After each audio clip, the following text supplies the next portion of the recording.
महाराज श्री, पिछले 5 सालों से जीवन में अंधकार छाया हुआ है, कभी भी सफलता नहीं मिल रही है। जीवन में आगे क्या करूं क्या ना करूं समझ नहीं आ रहा। सफलता किसे माना है आपने? महाराज जी, श्री जी मैं पढ़ाई पूरी की और मैंने श्री जी से कहा कि मैं अब क्या करूं। उन्होंने मुझे कुछ संकेत दिए थे कि आप सरकारी में जाइए और प्रभु की सेवा करिए। फिर सफलता नहीं मिल रही उसमें एग्जाम में, और अभी है। आप हमारी बात समझिए, आपको श्री जी ने संकेत किया और आप सफलता नहीं प्राप्त कर, दोनों बातें झूठी है ना, दोनों बातें झूठी हैं।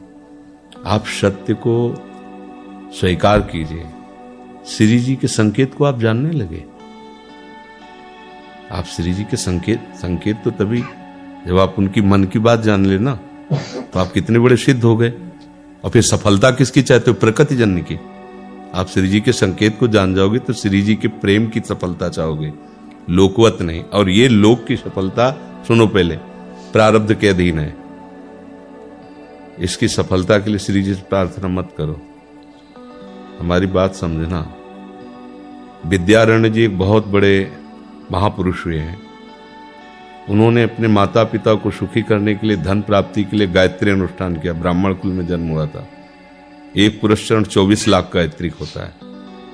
उन्होंने एक पुरस्चरण किया, 2 पुरस्चरण किया, एक बार भी कोई धन की प्राप्ति नहीं हुई।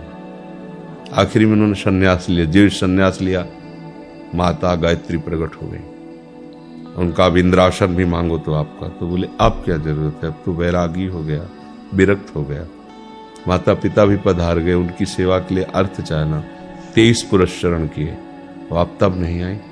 उनका तुम्हारे अनंत जन्मों में ऐसे 24 महापाप थे जिनके कारण मैं नहीं आ पा रही थी। अब वो 23 पुरण से चरण से नष्ट हुए, पुरस्चरण से, और 24वां तुमने संन्यास लिया। तो अब आप जो चाहो पर, बोले अब चाहिए ही नहीं, क्योंकि अब सन्यासी हो गए, अब तो ब्रह्म प्राप्ति के लिए।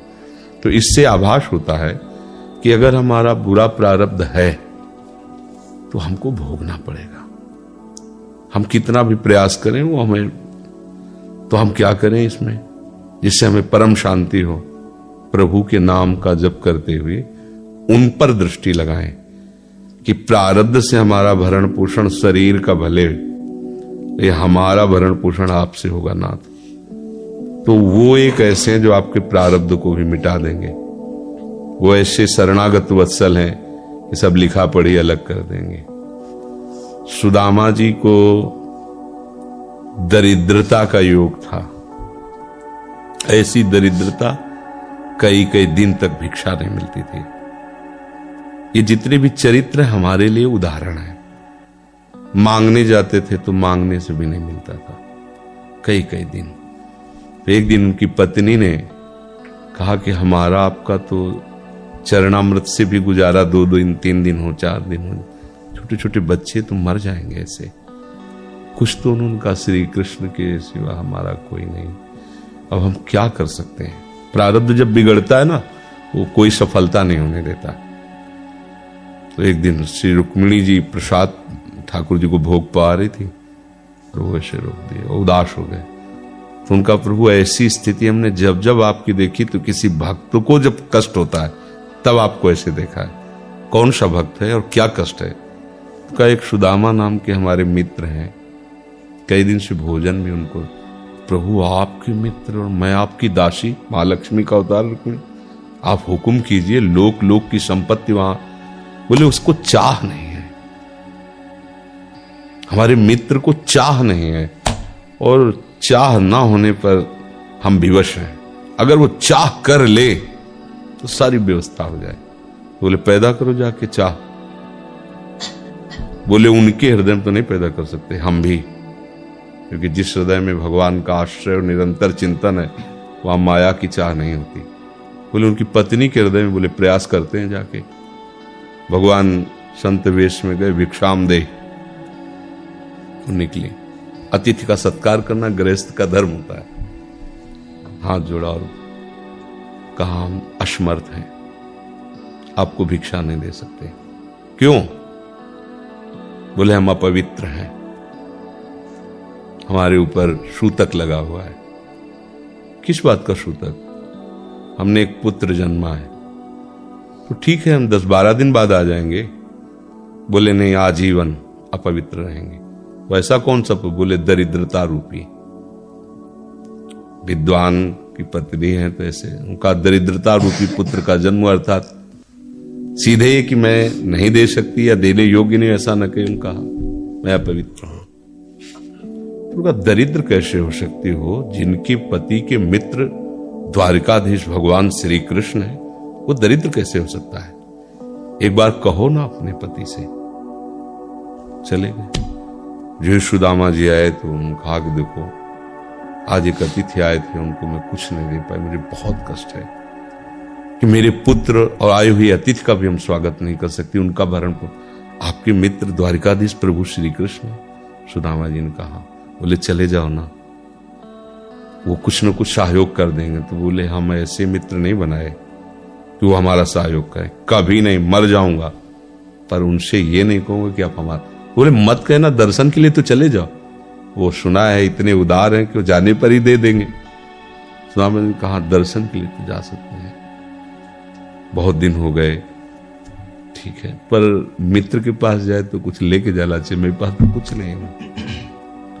पड़ोस में जैसे किसी से मांगने गई तो अरे समय जब बिगड़ता कोई नहीं होता साथ। एक ने थोड़ी उदारता दिखाई तो चावल पछोरने पर जो आगे कणका होते चावल के, जो प्राय वो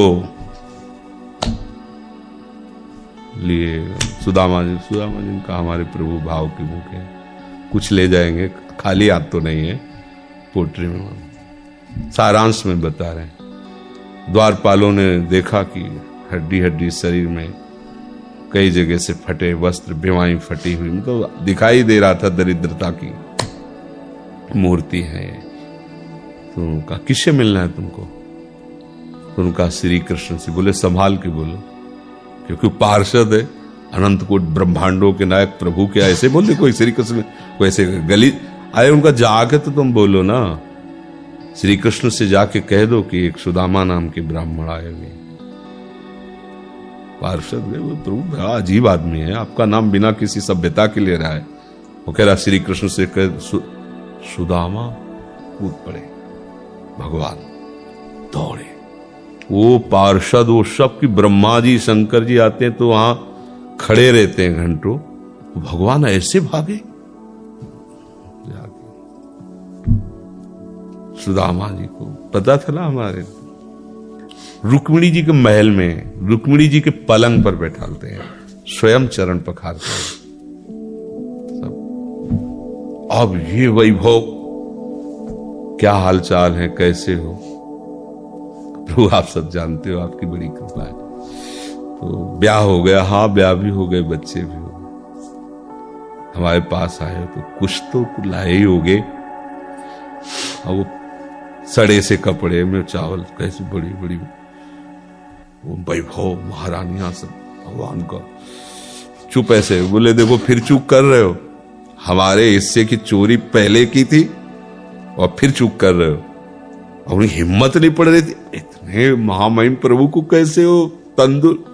भगवान ने ऐसे छीला, ओहो आज तक मुझे ऐसा स्वाद नहीं मिला। भगवान बड़ाई कर रहे, देखो रुक्मिणी जी की आंखों में आंसू आ गया वो दृश्य।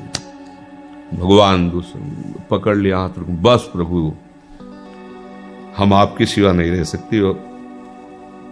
भगवान तो सुदामा जी का स्वागत सम्मान, अच्छे कपड़े पहनाए। जब चलने लगे ना तो भगवान की तरफ वो देखते, मतलब कामना नहीं, पर कि देखा पत्नी कह रही थी जाओगे कुछ न कुछ, चले प्रभु? हाँ ठीक, इधर से ऐसे चले जाना, हाथ भी खाली। प्रभु ने कहा देखो ये कपड़े जो है ना महंगे हैं, रास्ते में तुम्हें चोर बदमाश, तुम अपनी पोशाक पहने इनको उतार दो। बोले बड़ी कृपा, कपड़े भी उतार लिए और रास्ते में सोचे देखो निगेटिवली सोच रहे, मेरे श्री कृष्ण मुझे कितना प्यार करते हैं। उन्होंने इसीलिए नहीं दिया कि दरिद्र कहीं संपत्ति पाकर मतवाला होकर मुझे भूल न जाए, मुझे कितना प्यार करते हैं। प्रभु के प्यार में मगन होकर सुदामा पूरी खड़ी जैसे द्वारिका। तो उनको भ्रम हुआ कि मुझे लगता है चलते चलते मैं पुनः द्वारिका आ गया। तो आप पूछ रहे हैं कि ये किसका है? भगवान के पास विधाता है, उनका प्रभु ये तो गलत हो गया, इनके भाग्य में हमने लिखा था क्षय श्री, ऐश्वर्य का नाश, जीवन में नहीं ऐश्वर्य, क्षय श्री। भगवान ने उसका उल्टा कर दिया यक्ष श्री। जैसे कुबेर का अथाह धन का खजाना, त्रिभुवन का खजाना वही है कुबेर के पास, जैसे कुबेर का खजाना यक्ष श्री। तो कहा प्रभु, तो उनका इन्होंने एक पुण्य किया है, अनंत ब्रह्मांडों के समस्त जीवों को तृप्त कर दिया है। प्रभु खुद को खाने को नहीं तृप्त, बोले मेरे रोम रोम में करोड़ करोड़ ब्रह्मांड वास करते हैं, और इनके तंदुलों से मैं तृप्त हो गया, अनंत ब्रह्मांडों का भंडारा हो गया। उसका जो पुण्य होता है लिख दो इनके भाग्य में। अब किसी की चलेगी प्रभु के आगे? तो एकमात्र प्रारब्ध को मिटाने वाले भगवान है, कर तुम अकर तुम अन्यथा कर तुम। तो आप भगवान की शरण होकर उनका नाम जप कीजिए और उनसे प्रार्थना कीजिए कि आपको उचित लगे तो समस्या का समाधान कर दीजिए, नहीं तो मुझे समस्या से लड़ने का बल और विवेक दीजिए।